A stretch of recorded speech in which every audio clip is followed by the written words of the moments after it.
Good morning. It's Monday, last Monday before vacation. So today we are going to just go over the answers to the study guide. So if you would get your study guide out, or if you have a notebook paper and you didn't copy the study guide off of my Zoom announcement, or excuse me, Canvas announcements, or from the email, then just write it down on a piece of paper and it just goes with that. Just to remind you, tomorrow I'm doing a Kahoot. Um, we'll see what I can do with that as far as getting that to you. I'll have to ask Mr. Berg. But if I can't, just know that that's what we're doing on Tuesday. Wednesday, we're just taking the assessment for fun. It's not going in the grade book by any means. It's just to see, you know, how we did, where we are, that kind of thing. And that will be on Skyward, but I will not have that on Skyward until Wednesday. And then Thursday, I'm just doing some fun coloring pages and some puzzles, Christmas puzzles, and some things to enjoy Christmas season as we go towards Friday, which will be our Science World. And so anyway, let's get started. So I'm going to share the screen again so we can look at the answers. Okay. Okay, so it is in cursive. I apologize for that, but that's how I usually write when I do my answer keys. So it says, know the difference between rotation and revolution. Okay, so rotation is a 24-hour period that the Earth rotates on its axis. And again, that's our day and night. And then revolution is one object going around another. So that means the Earth goes around the sun, and that would be 365.25 days. Or if you're a fractional person, it would be 365 and 1/4 day. Again, our little mantra that we had, the reasons for the season, is Earth's tilt on its axis. Know that the opposite seasons occur between the hemispheres. So we're getting ready to go into winter. So where my sister lives in Australia, they're getting ready to go into summer. Objects are attracted to each other by a force of gravity. Remember, universal law, universal gravitation says everything is attracted to each other.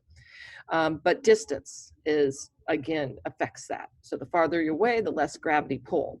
The closer you are, the more gravitational pull. And of course, the mass of an object also helps in that. Okay, what are the two ways together that the strength of the force of gravity depend on? Again, that's mass of the object and the distance between them, which was I was just explaining to him. If you remember the magnets, when I was showing the magnets, okay? Know what a constellation is, which again is a group of stars, and they mostly have names. Inertia does what to an object? Well, it resists a change in motion. So if you're going down the highway, you hit the brakes real quick, your seatbelt keeps you from going forward. That's resisting, again, that motion of going forward. Let's see here. Know the difference between a meteor, which again, I put little notes with this. A meteor is in the atmosphere. That's the shooting star that we see. A meteoroid, which is of course in space, the rock that is in space, and the meteorite that hits the Earth. And again, just know the differences between the three. Earth rotates 24 hours and makes a revolution every 365.25 days. Know the terms. Again, equinox means equal sunlight for everybody on those 2 days. Vernal is spring and autumnal is fall. Winter solstice, which is coming up, I call those the extremes because we're the closest to the sun during our winter solstice, and when we have our summer solstice, distance-wise from the sun, we're the farthest from the sun. Okay, know the phases of the moon. New moon, waxing crescent, first quarter, waxing gibbous, full moon, waning gibbous, third quarter, and a waning crescent, and then we begin again. And again, the moon rotates 27.5 days and makes a revolution around the Earth in about 28 days, 27.3 days. Explain why the Earth we see is only the same side of the moon. Well, it's because the moon's rotation and the... So this is a message from Tech. Google is down worldwide. They are working on it, but that means our Gmail will not be working today. If you have any questions, call Tech. Okay, so you guys will, I might not be able to get this out to you today. So just, I guess, just hold tight, right? So, explain why on Earth we only see the same side of the moon. And that's because the moon's rotation and revolution are about the same. Okay. What are the phases of the moon, right? And we just went over those up above. Explain the solar and lunar eclipse. Again, in a solar eclipse, I have an arrow where you have the sun, the moon casting a shadow on Earth. And then lunar eclipse, we have the sun, the earth casting a shadow on the moon. And of course, we know that a solar eclipse occurs less often because the moon is much smaller than the earth and it can't cast a shadow over the whole earth, just a portion of it.